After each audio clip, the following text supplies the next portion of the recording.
Weather has been interesting, to say the least. That's a good way to put it, for sure. Yeah, we've all been blowing around today, seen plenty of rain at times. And let me show you some of those rainfall numbers. As a matter of fact, we saw not a ton down to the south, but let's go a little farther to the north. Take a look at this, though. We're at 0.3 of an inch here in Salem. Looking out at the coast, though, Newport just under 1/4 of an inch. Watch what happens when we move north. Look at Tillamook, over an inch of rain, 3/4 of an inch at Astoria. So our heaviest rain moved through these areas here and kind of tracked in this northeasterly direction because Kelso got over 0.8, while the rest of us in the metro area got about 1/3 of an inch, almost 4/10 of an inch. So really kind of interesting the way this system moved on shore today. The other interesting part of it, the wind. We were talking about it. We've been talking about it all afternoon long. Look at some of these peak gusts that we saw out at the coast, 30, 40, 55 miles an hour.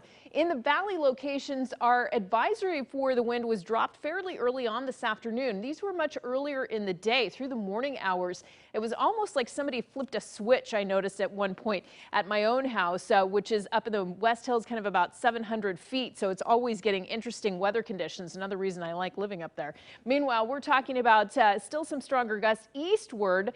And then now things are calming down, but with all the wind and the rain today, we still got to above average temperatures in Portland and Vancouver today. Look at this, lower 60s, even out at the coast, a fairly warm day into the upper 50s across the board, 66 in Pendleton today too. Right now, as we take a live look out at those West Hills and one of the towers up there at the top, we're seeing breaks in the cloud cover, 54 degrees, and we'll continue to kind of slide down through these lower 50s as we go through tonight. You may wake up tomorrow into some upper 40s in some of the outskirt areas, but look at our wind, much calmer at this point in time. South-southwest, 6 miles an hour now at PDX. Other temps around the area in the 50s out of the coast. I've seen quite a few people ending their day walking along the shoreline there. Meanwhile, for the valley locations, not a bad evening now that things are calming down. But if you're going to be out and about and traversing some of the sidewalks, we've had a lot of leaves come down with this storm system. It can be quite slippery out there, not only on the roads, but also on those sidewalks. So please use caution. East of the Cascades, we still have the remainder of the rain moving through the area. And this will be it for this system.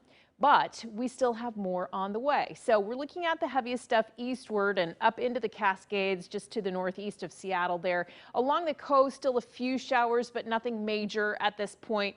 And in for that closer look, this is what we're looking at now. We're waiting for this next system on the way. That one coming tomorrow morning. It's going to be very sharp and short for us, moving through quickly through the morning hours. Still strong winds expected at the coast once again, but it's going to be like a quick shot. And then we'll see more systems coming in for the weekend to bring us some mountain snow. As a matter of fact, it looks like it's really going to drop it down to pass level. So keep that in mind if you're going to be traveling over the mountains this weekend. Your day planner for tomorrow looks fairly wet, especially in the early part of the day on the west side of the state and in the gorge. We'll move things off to the east throughout the afternoon hours, but that 7-day forecast shapes up like this to be very wet as we continue through the weekend, setting those clocks back Sunday morning, and then we dry out on Thursday. Back to you.